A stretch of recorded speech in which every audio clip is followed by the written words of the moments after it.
itu nyaring, apa itu sunyi, dan lain sebagainya. Itu syarat pertama. Yang kedua, dalam menemukan sebuah kebenaran, kalau melacak sebuah kebenaran adalah khobarus sodik. Ini yang paling penting, yang nggak dimiliki semuanya ini. Khobarus sodik. Apa khobarus sodik? Kabar yang pasti benar. Kabar yang pasti benar harus melalui mata rantai yang jelas pengabaran, baik berupa tulisan maupun berupa lisan. Ini nggak dimiliki kecuali Islam. Hadis. Satu hadis dari Rasulullah 1400 tahun yang lalu sampai ke tangan saya harus jelas siapa yang mengabarkan, profilnya jelas, orangnya jelas, kredibilitasnya jelas. Hadis padahal, belum Quran. Quran terlalu tinggi. Hadis, ya. Apakah ini terjadi di yang lain? Enggak terjadi. Enggak terjadi. Satu hadis yang disampaikan Rasulullah, kalau hadisnya sahih, makanya ada namanya ilmu hadis dalam Islam. Itu harus melalui 5 syarat. Harus melalui 5 syarat. Yang kelima syarat ini, ya, adalah penjelasan tentang untuk kita meneliti profil orang-orang yang mencatat atau yang mengabarkan hadis tersebut. Ketat banget hadis loh, belum Quran. Dan ini yang membuat saya, ternyata Islam lebih absolut. Dan dengan lain, saya anggap tidak absolut. Karena kalau misal kita tanya nih kepada orang Kristen sedunia, saya sudah bertemu pendeta banyak ya. Saya tanya misalnya, siapa penulis Kodeks Sinaiticus? Sampai detik ini tidak ada jawaban. Kenapa? Itu penting sekali bagaimana sebuah manuskrip, sebuah kodeks yang mengumpulkan tulisan Yohanes, Matius, Markus, dan lain sebagainya, ternyata yang menulis kodeksnya kita nggak tahu siapa. Gimana cara kita percaya sama isinya? Penulisnya aja kita tidak kenal. Sama dengan apa bedanya kita menemukan tulisan di tong sampah? Di tong sampah lalu ada tulisannya Tuhan Maha Baik misalnya. Lalu gimana cara kita tahu bahwa ini tulisan benar-benar absolut, benar-benar objektif, benar-benar penjelasan yang benar dari Tuhan? Padahal penulisnya kita nggak tahu. Nah, itu yang tidak dimiliki yang lain, hanya dimiliki oleh Islam. Begitu. Oke. Baik. Pak Ustadz, ini saya izin meluruskan ya. Tadi Pak Ustadz Wafi salah mengerti, karena maksud saya gini, saya benar dalam menjelaskan begini. Kebenaran menurut setiap orang kan bisa berbeda-beda pandangan ya gitu. Walaupun kebenaran itu absolut, tetapi setiap orang kan memiliki pandangan yang berbeda. Dan setiap orang bisa mengklaim dirinya paling benar begitu. Tapi tadi inti pertanyaan saya sudah terjawab gitu, mengenai Pak Wafi mengapa memilih Islam. Ya itu kan haknya Pak Wafi ya sebagai manusia gitu. Boleh saya tanya balik sekarang? Ya boleh. Coba saya tanya misalnya ke Mas Rif, gini Mas Rif, ini cuma pertanyaan, ini bukan menghujat, enggak, saya penasaran. Iya.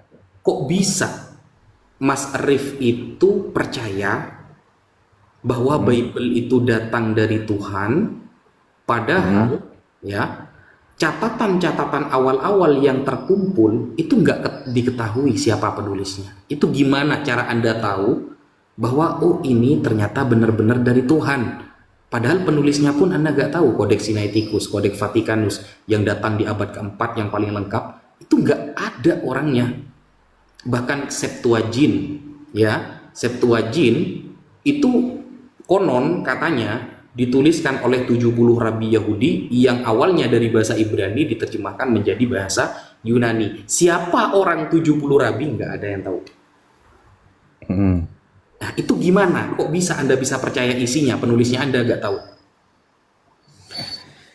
Oke, begini ya Pak. Sebelumnya saya bisa percaya karena saya berpegang pada 2 Tesalonika 2 ayat 15.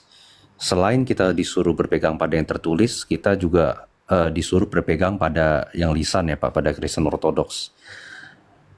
Tentunya kita percaya gereja yang memiliki suksesi apostolik yang sah dari para rasul Yesus Kristus, yaitu 12 murid, dan dia mengkanonisasi perjanjian baru, dan eh, mata rantainya itu kan tidak terputus kan Pak sampai kepada Yesus Kristus, dari patriark sekarang sampai Yesus Kristus. Jadi tentunya ajarannya bisa dipercaya begitu Pak. Kalau yang saya pahami seperti Mas, itu. Iya. Mas tadi mengatakan mata rantainya tidak terputus. Maaf ya. Iya. Jadi begini, istilah mata rantai tidak terputus itu bagaimana? Kan Iya. gini, Mas. Kalau catatan misalnya sekarang kita mau meneliti kitab Ibrani. Ya, kitab Ibrani dalam Perjanjian Baru yang diklaim tulisannya Paulus. Nah, Mm. kitab ini ada di tangan emas. Mata rantainya tidak terputus misalnya sampai Paulus. Cara penelitiannya bagaimana? Karena ternyata tulisan-tulisan itu, kodeks tertua yang baru ditemukan itu kan abad ketiga keempat. Sedangkan penulisnya nggak ketemu. Anggaplah abad keempat, karena itu 300 lebih, berarti abad keempat. Nah, Yesus abad pertama, ada selisih 200 tahun, ya, tidak ditemukan. 200 tahun tidak ditemukan, karena itu baru muncul berupa kodek. Ini saya kasih tahu, maksudnya gini loh, biar masnya paham maksud saya. Jadi gak ada, mata rantai tidak terputus itu tidak pernah ada, kecuali hanya di Islam. Mas bisa nanya kepada saya, isi dari kitab Sahih Bukhari, dari bab pertama sampai bab terakhir, lalu Mas nyuruh saya, tunjukkan kamu dapat dari siapa hadis ini, saya bisa menyebutkannya sampai kepada Rasulullah Shallallahu Alaihi Wasallam. Saya bisa. Misalnya Mas setelah ini nih, setelah saya bertanya, Mas tes saya, ya, Mas tes saya, ya, sebutkan, misalnya Mas baca terserah, Sahih Bukhari, Sahih Muslim, Sunan Ibnu Majah, Sunan An-Nasai, Sunan Tirmidzi, sebutkan satu hadis, bisa nggak kamu menyebutkan kamu dapat dari mana hadis ini sampai kepada Rasulullah? Saya bisa. Dites sekarang bisa. Gitu. Tapi misalnya nih saya nanya ke Mas, nanya, ini namanya ya, ini Mas, misalnya begini,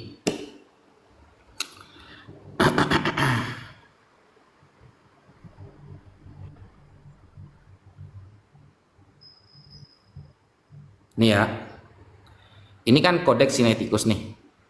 Ya, Iya. kodeks Sinaiticus. Ini abad keempat. Yang lebih tua sedikit dari ini namanya Vatikanus. Misalnya, kita buka Markus misalnya ya.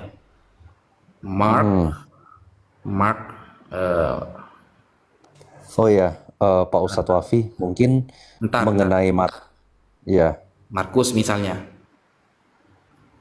Enggak, ini hanya contoh. Nah, Mm. ini kan yang sudah di karbon, yang sudah diperjelaskan, kan tulisannya aslinya nggak jelas, lalu ditaruh di sebuah kertas, diperjelas lagi. Nah, saya tanya misalnya di sini, yang menulis kodeks Sinaiticus sehingga dia mengumpulkan tulisan-tulisan ini siapa, Mas? Coba. Penulis ini, kodek-kodek, kan dia penulis kodek ini mengatakan bahwa ini tulisannya Markus nih. Jadi ini tulisannya Markus, kata penulis kodek ini. Nah, siapa penulis kodek ini? Bisa nggak nyebutin? Kalau memang nggak terputus. Yang ada sekarang ini kan kodeks salinan ya Pak, jujur. Enggak, kita langsung balik ke yang paling tua saja, karena dari yang paling tua barulah muncul turunan-turunannya kan nanti kan. Ya, ini abad keempat. Yang lebih tua dari ini ada. Nggak usah yang lebih tua lah, yang ini aja. Yang abad keempat ini. Tahu nggak Mas, yang nulis kodeks Sinaiticus ini saya sudah bertanya puluhan pendeta saya sudah tanyakan, nggak ada yang tahu. Mas tahu nggak siapa penulisnya kodeks Sinaiticus ini? Oke. Kalau mengenai ini Pak, saya belum terlalu mendalami ya Pak. Yang saya tahu jika pengajaran gereja atau tradisi gereja mengatakan itu, kita percaya Pak. Karena gini, yang maksud saya mata rantai tidak terputus itu tadi patriarknya Ortodoks ya Pak, Konstantinopel itu kan mempunyai mata rantai yang tidak terputus sampai ke Rasul Andreas begitu kan. Tentunya pengajarannya pun diwariskan, itu juga bisa dipercaya begitu Pak. Tapi mengenai lebih mendalam itu saya nggak berani asal jawab Pak kalau mengenai ini Pak, jujur. Karena saya pun bukan seorang romo gitu. Iya. Itu apa Kalau ya Pak? masalah tradisi lisan di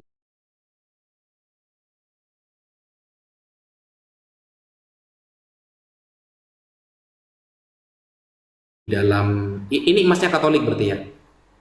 Ortodoks. Ortodoks. Nah, kalau masalah tradisi lisan, Ortodoks sama Katolik itu memang banyak. Yang saya bahas sekarang ini sebuah kitab sucinya, kan itu menjadi fundamental kan dalam keyakinan kekristenan. Jadi kok bisa itu yang saya pikir sampai sekarang, Mas. Gimana cara teman Kristen memberikan saya pemahaman agar logik bahwa kitab setebal itu benar-benar datang dari Yesus gitu loh. Gimana caranya? Karena kodeks ya atau manuskrip-manuskrip yang baru ditemukan secara lengkap itu abad ke-4, 300 lebih, berarti maksudnya abad ke-4. Itu nggak ketemu siapa tulisnya, penulisnya nggak temu. Jadi Iya. tersetop ada satu abad sampai ke-4 kan ada 300 tahun. Ada selisih 300 tahun, langsung muncul manuskrip banyak. Atas nama Yohanes, atas nama Matius, atas nama Markus. Gimana cara menjelaskan itu sehingga saya bisa, oh ternyata begini jalurnya. Nggak bisa. Kenapa saya katakan nggak bisa? Penulisnya nggak ketahuan, Mas. Kalau Quran, nggak usah Quran terlalu tinggi. Hadis, saya kasih contoh sama Mas ya. Ini saya kasih contoh hadis misalnya. Gimana cara hadis itu bisa sampai kepada saya misalnya, Mas? Ada perawinya kan? Bukan hanya perawi saja, banyak, Mas. Ini Hayatus Sahabah atau nih ya. Misalnya saya baca satu hadis.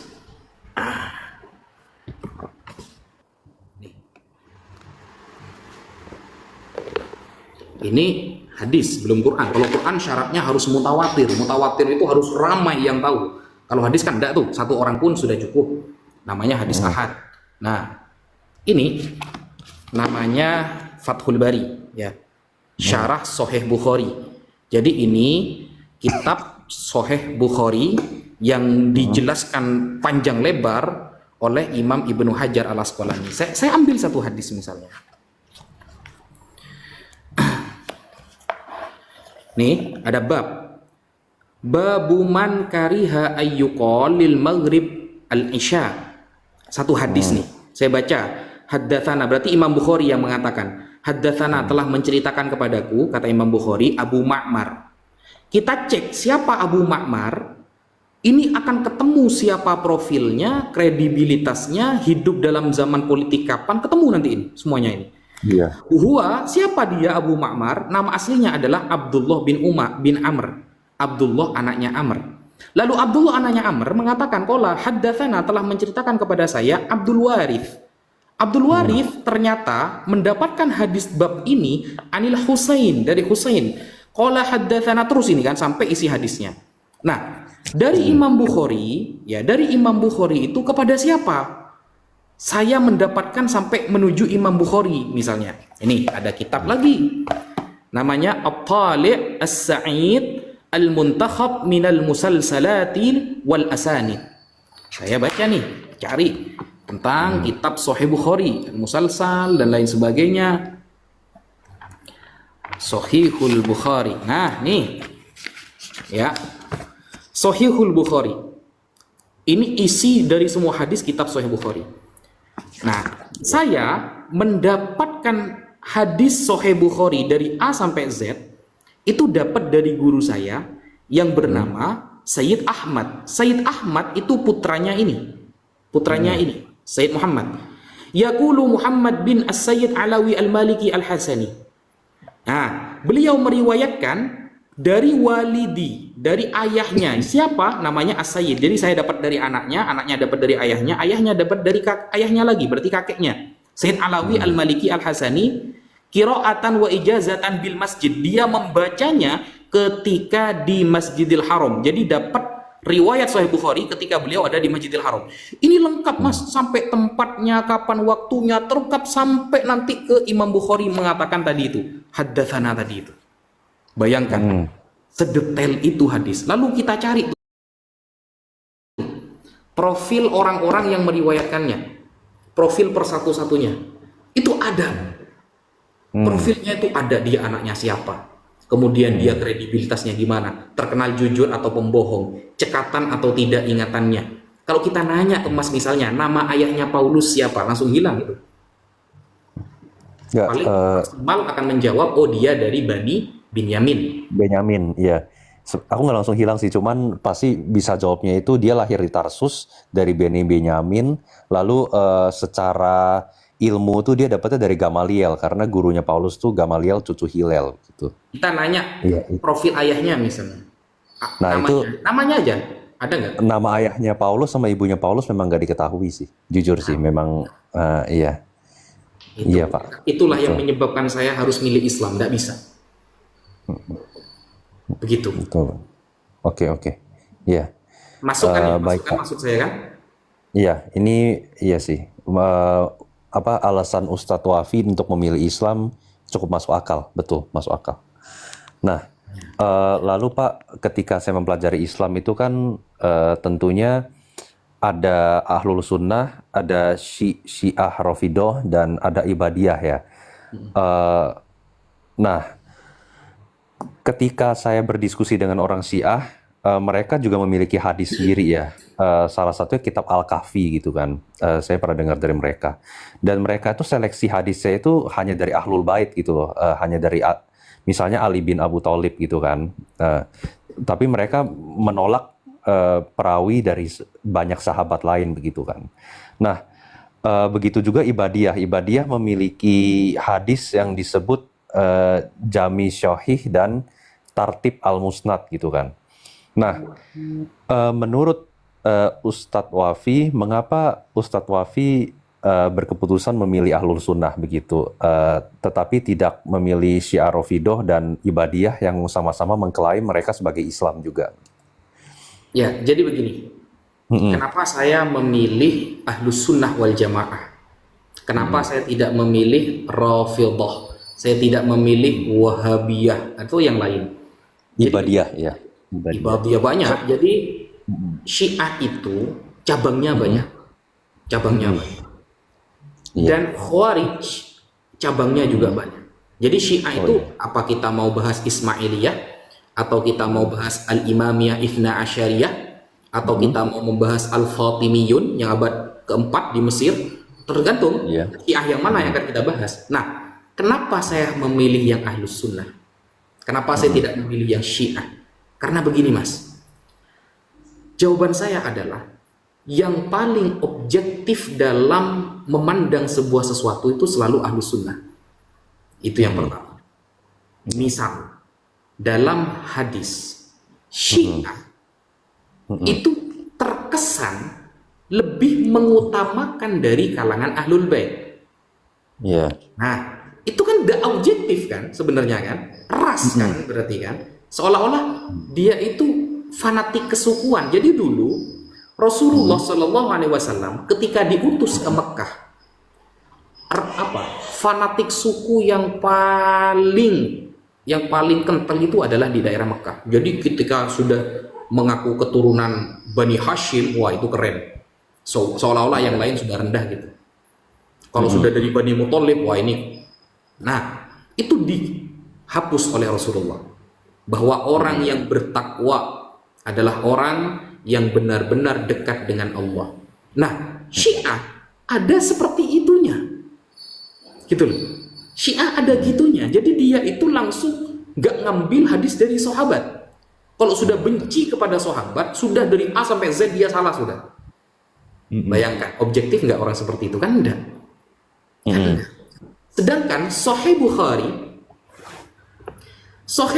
ini di dalam sanadnya juga banyak beliau mengambil dari orang-orang Syiah.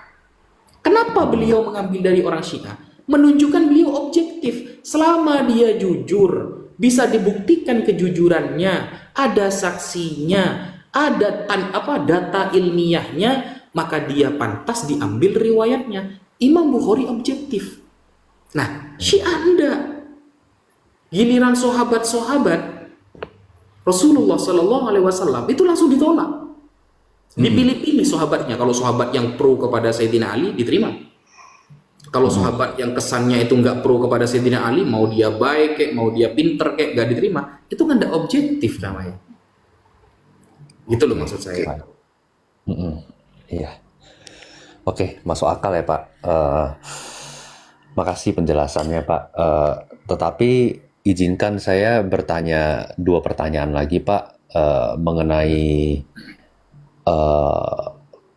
sedikit ajaran dari Islam begitu ya Pak. Salah satu Bu yang menyebabkan saya bingung mengenai perkara seni dalam hal keindahan, salah satunya musik Pak. Terdapat ulama yang mengutip hadis dari Nabi Muhammad yang tentunya itu jelas-jelas mengharamkan musik begitu Pak. Ya saya tidak usah sebutkan langsung nama ustadznya, tapi kalian tahulah yang di netizen itu siapa gitu. Tetapi ada yang berpegangan musik yang haram itu hanya musik yang melalaikan, tetapi musik yang seperti bisa digunakan untuk dakwah atau mengandung syair yang baik itu tidak diharamkan begitu. Nah, contohnya begini Pak, saya kan kadang-kadang kalau ke Gramedia itu dengar musik Maher Zain ya, pas waktu lagi di Ramadan gitu. Sebenarnya cukup damai itu, musiknya Maher Zain cukup bagus. Contohnya seperti Kolbi Fil Maldina, lalu ada Hubin Nabi dan lain-lain begitu ya Pak. Nah, tapi kalau Pak Ustadz Wafi sendiri begitu, setelah mengkaji Islam secara mendalam, apakah musik itu sebenarnya benar-benar haram gitu? Karena kan tidak masuk akal kalau dibilang haram kan. Itu kan bisa digunakan untuk dakwah juga gitu. Bahkan orang bisa merasa damai dengan mendengar musik Islam kan, betul gak Pak? Ya, paham. Iya. Oke, saya jawab ya. Iya. Jadi gini, tidak semerta-merta langsung haram, enggak. Biasanya yang haram itu ada aridi, ada penyebab yang baru nanti. Jadi begini, Al-Imam Al-Ghazali itu julukannya Hujjatul Islam.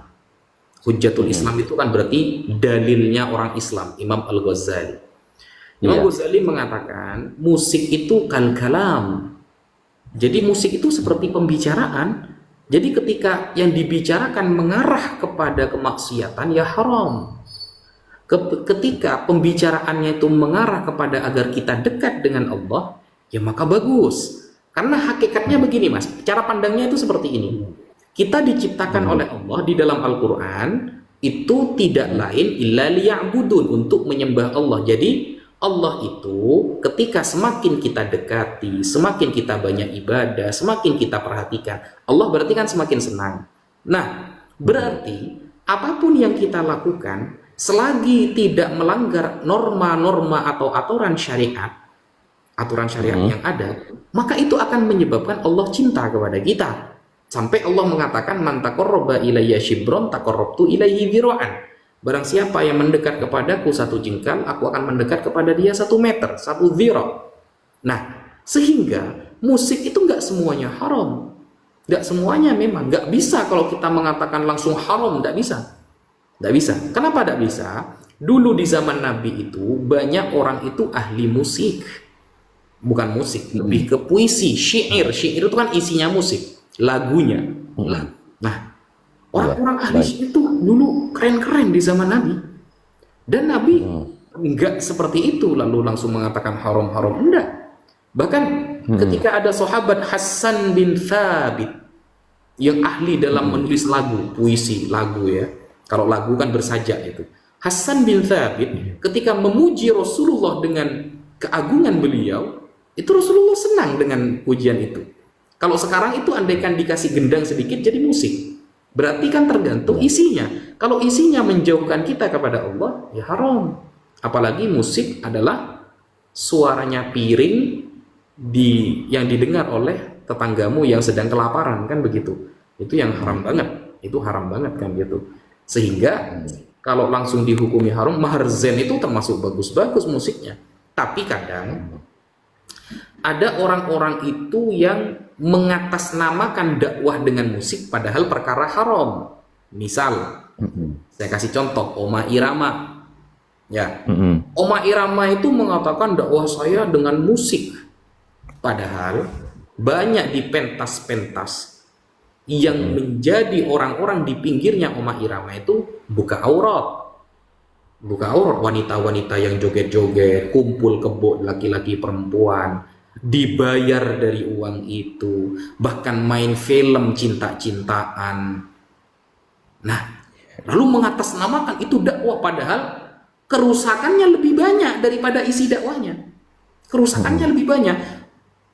Main film dengan perempuan yang tidak berkerudung, sentuhan dengan perempuan yang belum dinikahi, hanya dengan musiknya yang seolah-olah mengajak kepada perkara yang baik, itu yang dijadikan dalil. Sedangkan maksiatnya lebih banyak, itu salah. Itu salah. Makanya dulu saya itu paling menentang Oma Irama yang mengatakan saya berdakwah dengan musik. Itu saya paling menentang. Dulu saya dimusuhi banyak orang. Dimusuhi banyak orang saya dulu karena Oma Irama ini lagunya bagus-bagus. Saya tidak bahas lagunya. Saya bahas apa yang terjadi ketika dia melantunkan lagu tersebut. Banyak wanita campur kumpul dengan laki-laki, akhirnya pulang terjadi perzinahan begini. Itu gara-gara dia nyanyi, banyak orang pacaran datang, ada orang yang begini datang. Akhirnya saya yakin suatu saat orang akan setuju dengan saya kalau Oma Irama itu bukan dakwah dengan musik. Dulu saya dimusuhi orang, sekarang banyak yang setuju sudah. Iya, betul. Oke, baik. Ya, kira-kira Menarik ya Pak. Nah, begitu juga kalau dalam Kristen nih Pak, saya jelaskan dikit ya. musik itu gimana Kita, dalam Kristen kan banyak nih pertanyaan dari umat Islam kan di gereja sampai nyanyi-nyanyi begini itu gimana itu? oke. Eh, Kalau musik itu ditujukan untuk memuji Tuhan, tentunya boleh. Ayat dasarnya di mana? Di Amos 6 ayat 5. Seperti Daud juga menciptakan bunyi-bunyian bagi dirinya sendiri, atau bisa juga disebut musik itu kan. Di Mazmur ya. Ya, Amos 6 ayat 5 itu salah satu ya Pak. Lalu di Mazmur kan dia juga menciptakan banyak syair-syair untuk yang akhirnya digunakan sebagai lagu bagi Yahudi dan lagu bagi Kristen begitu. Nah, tetapi musik yang dihindari atau diharamkan menurut gereja Ortodoks yaitu musik yang mengandung pemujaan terhadap setan atau enggak musik yang mengandung lirik untuk berbuat dosa begitu Pak. Oke. Iya. Kalau pakaian, Iya. kalau pakaian itu ortodok memang pakai kerudung juga ya. Iya, betul Pak. Karena bagi kita perkataan Rasul Paulus itu kan diilhami oleh Roh Kudus ya, terutama di surat Korintus, di 1 Korintus 11 ayat 5 sampai 10. Itu nanti Pak Ustadz Wafi bisa cek sendiri ya. Saya yakin nih Pak Ustadz Wafi kan orangnya akademis ya, pasti bisa cek sumbernya. Di sana dikatakan jika wanita itu ingin berdoa dan bernubuat, tentunya harus memakai tanda wibawa di kepalanya. Jika tidak, Jilbab, itu sama jilbab. saja, iya, sama saja itu menghina kepalanya begitu. Nah, tapi di Alkitab hanya ditegaskan dalam konteks berdoa dan bernubuat. Selain di gereja, selain di tempat ibadah, jika wanita tidak memakai tutup kepala ya tidak menjadi masalah, asalkan memakai pakaian yang sopan begitu Pak. Nah, itu susahnya itu. Karena begini Mas, itu Iya. kan dalam bahasa Arab namanya aurat. Ya, aurat itu Iya. artinya sesuatu yang harus ditutup. Nah, kalau aurat itu tergantung adat, berarti kata-kata baju sopan versi Amerika dan Indonesia kan berbeda berarti kan? Berarti kan di Amerika yang penting bajunya itu yang penting antara ini leher sampai lutut tertutup, ya sudah itu sopan. Bahkan di atas lutut sedikit pun boleh, itu masih sopan. Kalau di Indonesia apalagi pedesaan, mau yang Kristen mau yang Islam, di atas lutut itu nggak sopan kalau ke tempat ibadah. Nah, berarti kan eh, penutup aurat ini tidak ditentukan dalam aturan Bible berarti kan? Berarti tergantung daerah masing-masing. Itu yang susah memang. Makanya di dalam Islam, Mas, ini salah satu alasan juga sebenarnya. Dalam Islam itu Allah langsung ngasih cara. Kalau laki-laki, mabaina surrah war rukbah, antara pusar dengan lutut, dilebihkan tambah baik. Jadi minimalnya ada, maksimalnya ada, gitu. Perempuan misalnya menutupi kecuali muka dengan ini, apa namanya ini, pergelangan tangan. Minimalnya ada, maksimalnya ada. Jadi kalau sudah aturan itu dari Allah, maka di daerah manapun akan sama, gitu loh. Akan sama. Iya. Nah, susahnya kalau penutup aurat ini mengikuti adat masing-masing. Berarti Afrika, Indonesia, apalagi daerah Madura, Kristennya itu bisa agak ke Islam-Islaman kalau di Madura, karena kumpulnya sama Islam semua di sana. Sampai adatnya itu ngikut gitu loh. Nah, Oke. Jakarta itu sudah beda nanti. Sudah Iya. beda. Iya. Jadi begini Pak, kalau di ibadah tentunya wajib itu memakai tutup kepala dan berpakaian sopan. Kalau penutup kepala kan tadi sudah dibahas ya Pak di 1 Korintus 11 ayat 5-10. Kalau perintah wanita untuk berdandan dengan sopan, lalu berpakaian dengan sopan di tempat ibadah, itu di 1 Timotius 2 ayat 9-10. Itu jelas di sana diperintahkan untuk berpakaian dengan sopan. Iya, berarti Tetapi nggak ada anunya, nggak ada perinciannya gitu ya. ya, itu kan di Alkitab ya Pak yang tertulis. Seperti yang tadi sudah dijelaskan di awal, 2 Tesalonika 2 ayat 15, kita orang Kristen diperintahkan untuk berpegang sama yang tertulis dan yang lisan. Kalau untuk yang lisan itu, setahu saya di gereja Ortodoks juga diatur Pak. Wanita berjalan kemanapun harus memakai pakaian sopan, dianjurkan tidak memakai rok pendek, Pak. Jadi sampai di bawah lutut, lalu bagian atasnya nutup dada dan jangan terlalu sempit pakaiannya, Pak. Begitu. Intinya nutup dada dan perut, lalu ada tangan sampai di ini. Susah ngomongnya nih, Pak. Apa? Pergelangan. Bukan di pergelangan. Oh, Di setengah ini Pak, jadi di bawahnya otot ini, di bawahnya otot bicep, itu dianjurkan, iya Pak. Seperti itu. berarti anu ya, ortodok lebih sopan dari Protestan berarti. Eh, saya tidak mau menghakimi ya, tetapi Kalau Protestan kita, itu, aduh tahu sendiri lah gimana. iya, betul Pak. Ya. Eh, Gini Mas, iya, ini penasaran saya ini. Sebenarnya ibadah hari Minggu ke gereja itu ada nggak sih perintahnya? Secara literal Nggak ada ya. di ayat Perjanjian Baru itu kita mengambil dari kebangkitan Yesus di hari ketiga, begitu Iya, Pak. berarti nggak langsung disuruh ke gereja hari Minggu. Enggak, berarti itu berarti memuliakan hari tertentu dengan cara beribadah gitu kan? Iya. Nah, arahnya ke sana kan berarti kan? Iya, sebenarnya waktu, mohon maaf ya Pak, waktu zaman Yesus Kristus ada di dunia pun cenderung beribadah pada hari Sabat sebenarnya. Itu Tetapi masih orang Yahudi memang. tetapi menurut tradisi gereja, setelah Yesus Kristus bangkit, praktek untuk beribadah hari Minggu itu mulai bermunculan begitu Pak. Eh, tapi di Berarti gereja kan Ortodoks ada Pak, misa Sabtu sama misa Minggu juga ada. Advent itu termasuk Sabtu itu Advent itu. Kalau Advent murni Sabtu, termasuk Yahudi Mesianik, Pak. Jadi mereka keturunan Bani Israel, tetapi mereka percaya sama Yesus. Itu mereka tetap beribadah hari Sabat begitu. Nah, Ya. kalau di Ortodoks sama Katolik ada misa Sabtu, ada misa Minggu gitu. Saya itu sebenarnya di Katolik cuma satu sebenarnya yang sangat saya tentang itu. Itu tentang itu loh, patung-patung itu kurang Nah, setuju. iya. Oke. Karena apa ya? Ayat pelarangannya jelas gitu loh. Jadi entah kenapa sampai sekarang saya kalau bahas patung, Protestan itu pro kepada saya gitu. Nah, Protestan itu pro saya. Sebenarnya saya setuju sama antum, Ustadz katanya. Itu, iya, tapi ya gimana ya? Mereka itu pakai dalil bahwa Nabi Musa itu pernah disuruh bikin patung ular. membuat patung ular. Ya, itu pikiran saya begini. Kalau Nabi Musa kan nabi gitu loh. Jadi Mm-mm. saya tuh mikirnya nabi itu punya kehususan-kehususan yang orang lain nggak boleh ikut gitu loh. Kayak Iya. Daud bisa nikah banyak misalnya. Mm-mm. Ya, yang lain jangan ikut-ikut. Kacau kalau ikut-ikut kan begitu kan. Nah, Mm-mm. ada kehususan-kehususan yang boleh dilakukan Nabi, orang lain tidak mungkin mampu.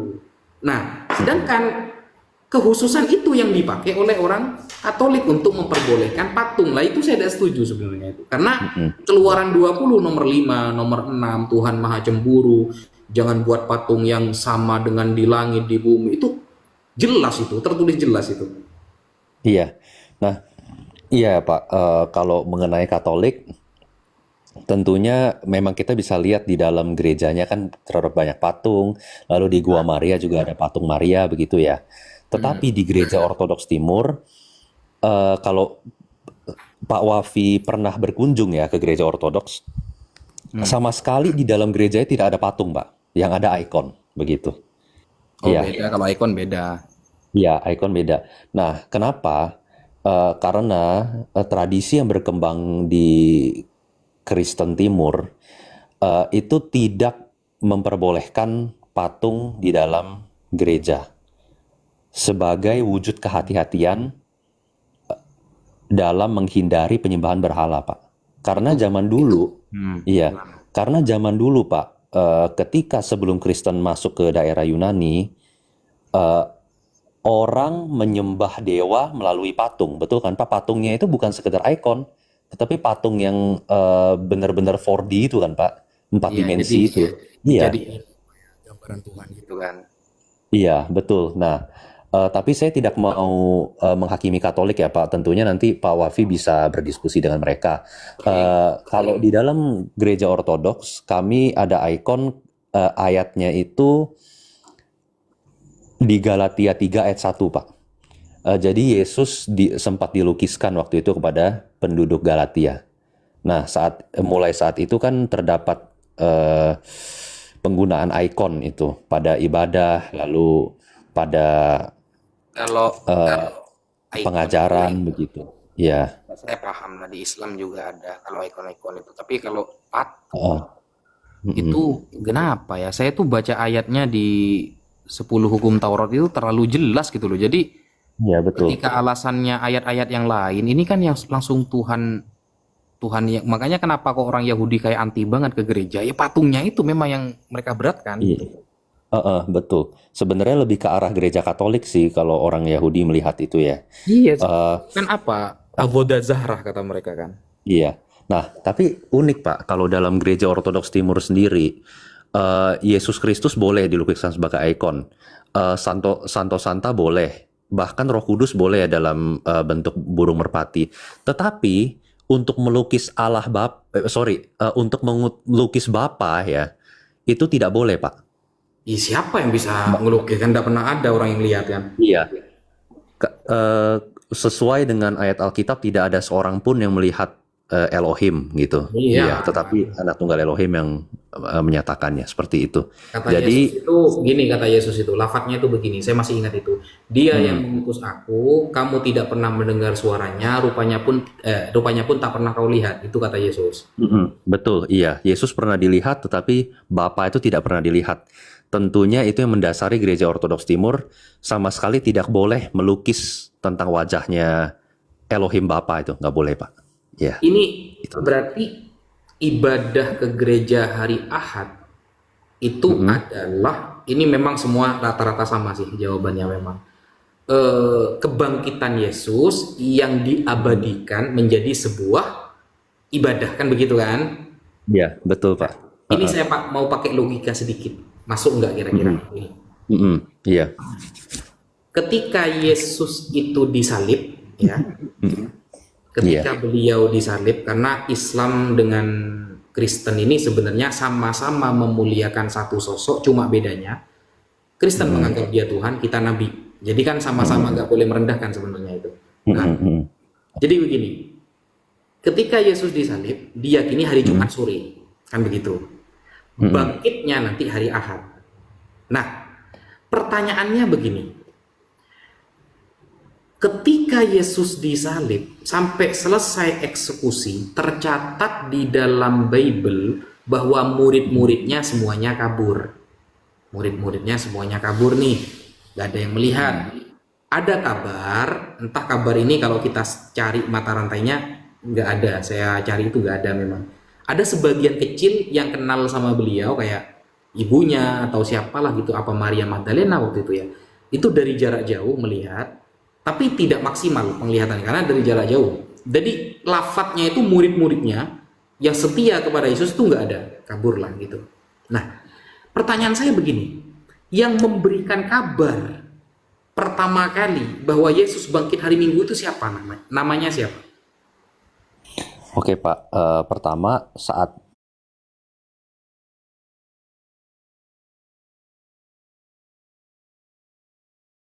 peristiwa penyalipan,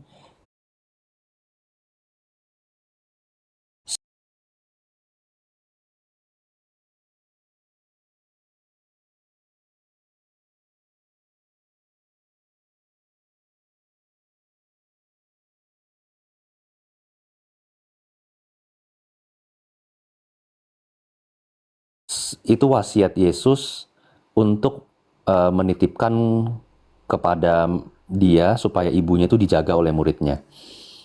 Menurut tradisi gereja, murid yang dikasihinya pada Yohanes 19 ayat 26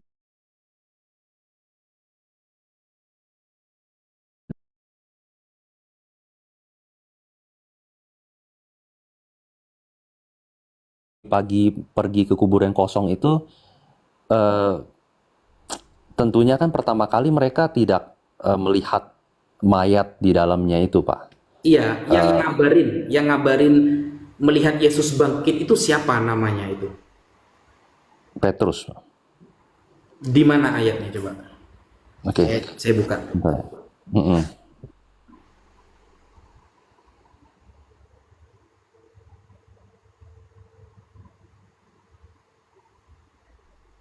Petrus berapa?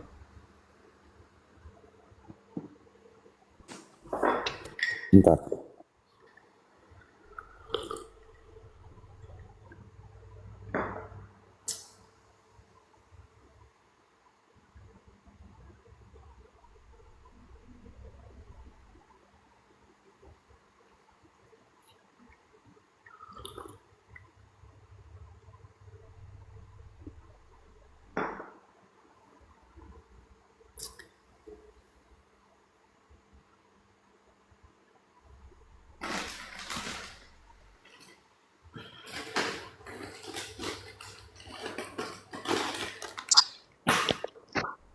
Nah, waktu itu kan Petrus juga ikut ke makamnya ya Pak. Tetapi pertama kali Yesus menampakkan diri kepada Maria Magdalena Pak.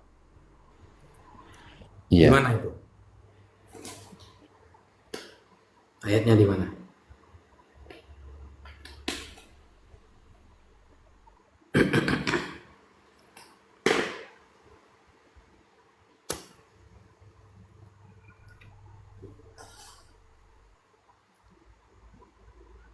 Bisa dibaca di Yohanes 20 ayat 11 sampai 18 Pak.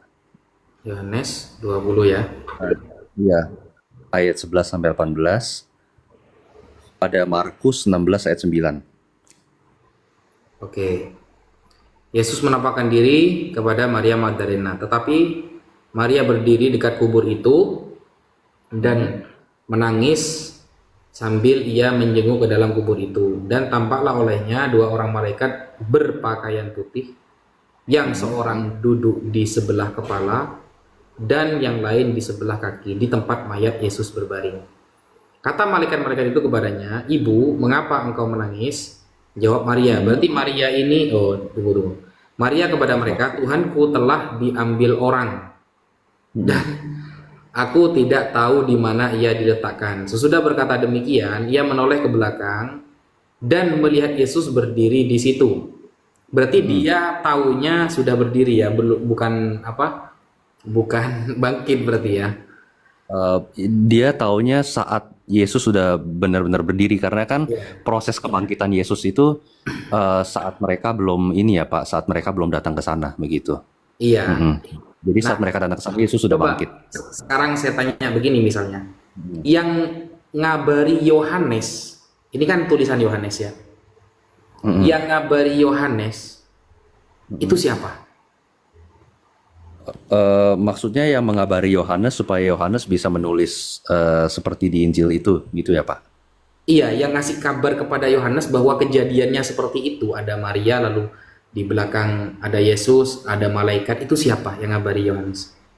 Nah, itu saya harus melihat buku pengajaran gereja ya, pengajaran ilahi ya namanya. Ada tuh Tapi di nggak ada rumah. itu. Sudah saya cari kok. Nah, Sudah saya cari. iya. Coba ya, tapi nanti Mas bisa lah nyari sendiri.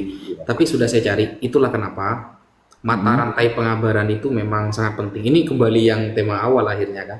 Jadi saya mencari siapa yang ngabari Yohanes bahwa terjadinya seperti itu, bahwa Maria sampai ngobrol dengan malaikat, sampai ketahuan ada Yesus di belakangnya berdiri. Yang ngabari kejadian itu siapa kepada Yohanes? Itu nggak ada memang. Itu sudah saya cari lama. Itu nggak ada. Nah, Oke. sehingga kok bisa tahu gitu kan akhirnya kan? Kalau nanti dijawab, oh Roh Kudus yang ngasih tahu, wah ini kacau. Nanti akan merusak banyak data ilmiah nanti. Kalau sampai langsung jawab Roh Kudus, nah langsung masuk data ilmiahnya banyak yang terbongkar nanti, yang lain. Nah, tapi kalau mau dilacak kebenaran, mau gak mau, kita harus tahu Yohanes itu tahu dari siapa kabarnya. Kan begitu. Sehingga yang paling logik kalau kita mau tebak-tebakan Mas, yang paling logik kalau mau tebak-tebakan, yang ngabari Yohanes itu adalah orang Romawi atau Yahudi yang benci Yesus, begitu. Itu paling masuk akal Oh, tetapi karena itu kan tidak ada saksi dalilnya ya terbanyak Pak. ketika itu adalah orang Yahudi dan orang Romawi, saksi terbanyak. Mm-mm. Tetapi justru orang Yahudi itu mengupah orang Romawi supaya berbohong Pak tentang kebangkitan Yesus. Jadi seakan-akan muridnya mencuri mayat Yesus. Nah, Itu susahnya ada. di sana Iya. nanti. Kita Iya. mencari data, Yohanes langsung tahu dari Maria atau murid-muridnya nggak bisa. Karena Karena kan murid-muridnya ketika bukan saksi ketika penyalipan, ketika kebangkitan bukan saksi. Nah, mau nyari data dari Maria Magdalena yang ngabarin ke Yohanes, gak ada datanya. Maka yang paling logik, kalau main logik-logikan, orang yang mengabari adalah antara Romawi atau orang-orang Yahudi yang menjadi saksi saat itu. Nah, kalau masuk ke sana nanti, oh iya, berarti orang-orang masyarakat yang yang ngasih kabar. Mungkin Maria Iya, Magdalena cerita ke orang-orang, hingga orang-orang tahu, sehingga Yohanes ini mendengarkan kabar itu. Berarti kalau seperti itu masuk kepada persaksian dari banyaknya orang yang saat itu rata-rata setuju kepada pembunuhan Yesus, berarti kan begini, konsekuensi gak enaknya begini. Berarti ibadah hari Minggu adalah ibadah yang diciptakan dari kabar musuh Yesus, gitu loh. oh bukan Pak. Tapi itu pernyataan yang salah ya Pak. Karena Ini salah, jika tapi paling logiknya ke sana. Berarti hari Minggu itu adalah ibadah yang diciptakan dari kebangkitan Yesus, dapat kabarnya dari musuh Yesus.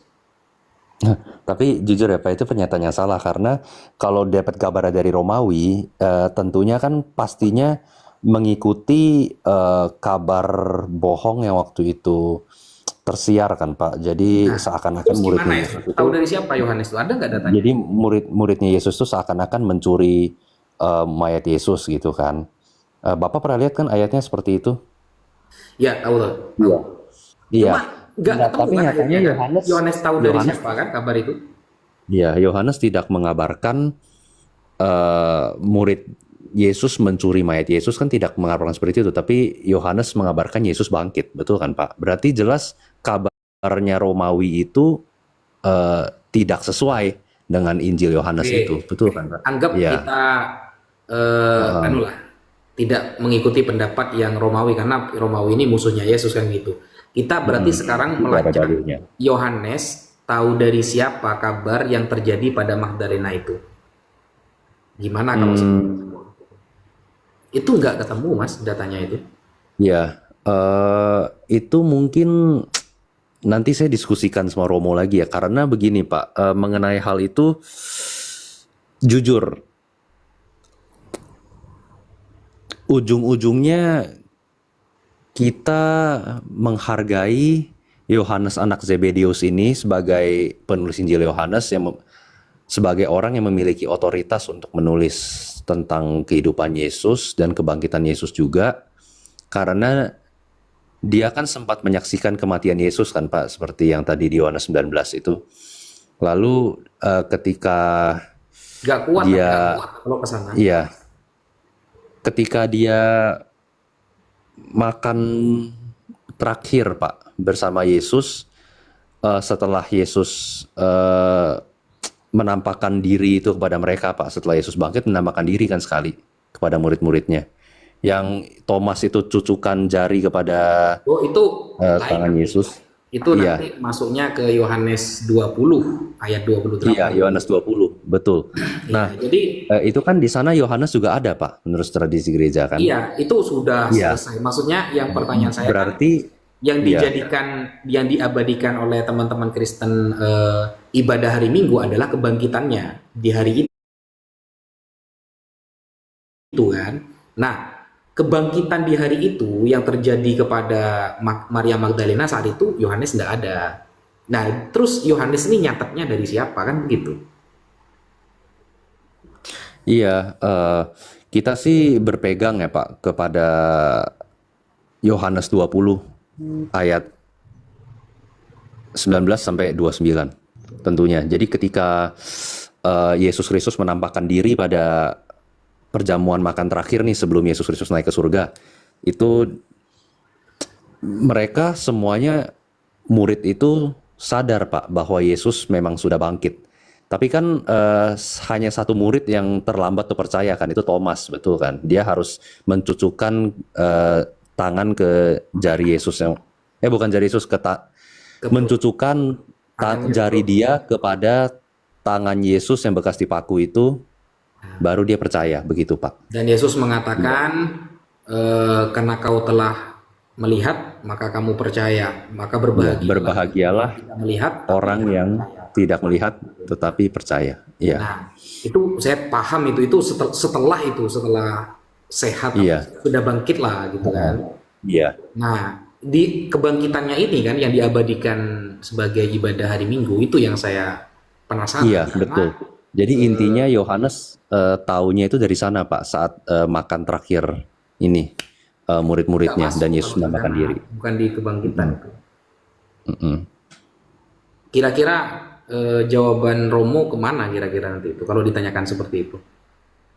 Coba nanti saya tanyakan lagi ya Pak, karena dalam Kristen Ortodoks itu nggak boleh asal asumsi begitu Pak. Kalau memang ada pertanyaan yang masih belum bisa dijawab, kita harus cross check ke sumbernya yang jelas begitu. Ya. Itu saya lama mencari itu, nggak ketemu memang. Makanya saya akhirnya dilemanya begini. Berarti ibadah hari Minggu untuk sementara itu adalah kabar dari Yohanes, tetapi belum ditemukan Yohanes itu tahu dari siapa kejadian sedetail itu. Otomatis kan ceritanya juga harus detail karena dia nulisnya detail, begitu. Nulisnya detail sampai berbicara dengan malaikat, kemudian di belakang ada Yesus yang sudah berdiri. Nah, detail banget gitu loh. Sedangkan di kejadian itu hanya ada Maria Magdalena sendirian. Otomatis mau tidak mau yang paling logik adalah Maria Magdalena yang cerita kepada Yohanes. Tetapi setelah dicari datanya nggak ketemu. Nah, Maria Magdalena itu apakah mengabarkan kepada murid lain atau tidak? Ini nanti saya mau tanyakan kepada Romo, Pak. Nah, Iya, bisa. betul. Mungkin ditemukan karena pelacakan saya nggak ketemu. Karena kalau data itu ditemukan ya Pak, tentunya nanti kita bisa diskusikan lagi ya. Tapi sementara sih saya berpegangnya ke itu. Yohanes sadar Yesus bangkit saat di makan terakhir itu. Banyak sebenarnya Mas kejadian-kejadian yang membuat saya dilema, ini kok bisa gini ya? Maksudnya kok sedetail itu nyatetnya, beliau ini tahu dari siapa? Misalnya Lukas, ya. Mm-mm. Lukas menulis sebuah kejadian, kok detail banget. Tapi saya cari tuh, Lukas tahu dari siapa? Kalau saya ketemu apologet yang jawabnya langsung Roh Kudus, itu saya langsung males sudah mau diskusi, karena nggak apa ya, agak kurang ilmiah lah istilahnya gitu. Ya, betul Karena Pak. antara yang oneness, antara yang Tritunggal sama-sama mengaku dirinya ada Roh Kudus, kurang ilmiah kalau ke sana. Mungkin ada data sejarah, ada data, tidak harus di Bible kan. Yang penting ada fakta sejarah yang mencatat begini-begini. Ternyata saya cari belum saya temukan. Bukan tidak ada, belum saya temukan. Mungkin Iya. ada yang tidak pernah saya baca, mungkin ada. Tapi Boleh. saya cari di beberapa manuskrip itu belum saya temukan. Dan itu sulit Baik. memang. Kenapa sulit? Karena gini Mas. Mm-mm. Kenapa setiap kejadian yang kita menuntut detail siapa yang mengabarkan itu selalu sulit nantinya akan terus itu. Mas Rif ketika benar-benar mendalami Bible itu, saya itu 4 tahun saya baca tuh Bible itu. Dengan objektif ya, maksudnya itu saya bukan mengeluarkan diri saya dari Islam, tidak, saya ingin berpikiran objektif, kemana ini arahnya, seperti itu. Nah itu sangat sulit, nanti banyak kejadian yang sulit akan ditemukan. Kenapa? Karena begini, Al-Quran dengan Bible itu beda konsep. Bible dari awal sudah menawarkan konsep manuskrip, meskipun tidak ketemu siapa penulisnya tidak ketemu. Wah, ini sudah, kalau di dalam KUHP itu sudah cacat hukum, karena manuskrip itu akan diagungkan kalau tahu siapa penulisnya. Misalnya kita tahu nih, oh ini penulisnya Paulus. Oh sudah tahu kan orangnya kan, oh semua orang kenal waktu itu, siapa yang nggak kenal kan, begitu kan. Nah, oke, selesai. Saya punya buku dari Karen Armstrong. Karen Armstrong kan seorang penulis. Bukunya banyak dibaca orang-orang di dunia. Karen Armstrong, ada yang sampai jadi bahasa Inggris, ada yang sudah dibahasa Indonesia kan, ada yang sudah dibahasa Arab kan. Karen Armstrong, penulis dari kalangan kekristenan. Nah, ketika mencatat Karen Armstrong itu tentang kitab-kitab Paulus, beliau sampai mentok itu. Mentoknya begini, Paulus saja tidak pernah menyangka catatannya akan jadi kitab suci, kata dia. Tidak ada data bahwa Paulus meyakini tulisannya adalah kitab suci. Bahkan dia tidak menyangka angkatan-angkatan setelahnya akan membaca surat-suratnya itu. Dia tidak menyangka gitu loh. Kenapa? Karena ada data dalam sejarah, Paulus itu orang yang meyakini Yesus akan datang kembali saat dia hidup gitu. Jadi memang dalam Bible tidak pernah tertulis Paulus pernah duduk bersama Yesus, tidak pernah. Yang ada itu ketika ke Damsyik, ya di dalam Kisah Para Rasul 9 nomor 22 itu, atau Kisah Para Rasul 22, itu datang suara. Kalau langsung berguru kepada Yesus duduk seperti Yohanes itu nggak pernah ada catatan. Nggak pernah. Ya. Iya. Nah, Paulus ketika ke Roma, ketika ke Galatia dan lain sebagainya, tidak pernah mengatakan dan mengklaim bahwa tulisannya itu adalah firman. Tidak pernah. Itu Karen Armstrong mengatakan seperti itu. Dan dia tidak menyangka bahwa tulisannya akan jadi kitab suci, itu tidak pernah menyangka seperti itu. Jadi saya bertanya begini akhirnya, loh, yang pertama kali menyusun kitab-kitab Paulus ini, surat-suratnya ini menjadi kitab suci siapa dong berarti? Jawaban teman-teman Kristen, oh itu sudah dikanonikan. Nah, ketika dikanonikan, ya, yang mencetuskan itu adalah sebuah kitab suci yang sah. Itu siapa otoritasnya berarti? Padahal Paulus sendiri tidak pernah. Gereja, waktu itu gereja, iya. Iya kan, berarti kan gereja, benar-benar gereja yang punya hak ketika itu. Padahal kata Karen Armstrong nih, Paulus sendiri gak pernah mengatakan itu kitab suci, itu hanya sebuah surat. Dia keliling ke Roma, ke Galatia, kemana-mana, itu mencatat pengajaran. Jadi dia itu anggaplah guru yang menuliskan buku-buku lalu disebar ke Roma, disebar ke sini. Dan memang tulisan Paulus dalam suratnya itu banyak curhatan pribadi. Daripada ajaran-ajaran, dia lebih banyak menceritakan pengalamannya, pandangannya, begitu. Iya, betul Pak. Ini mungkin saya diskusikan lagi ya dengan Romo, tetapi kita percaya gereja tuh punya otoritas sih Pak dalam mengkanonisasi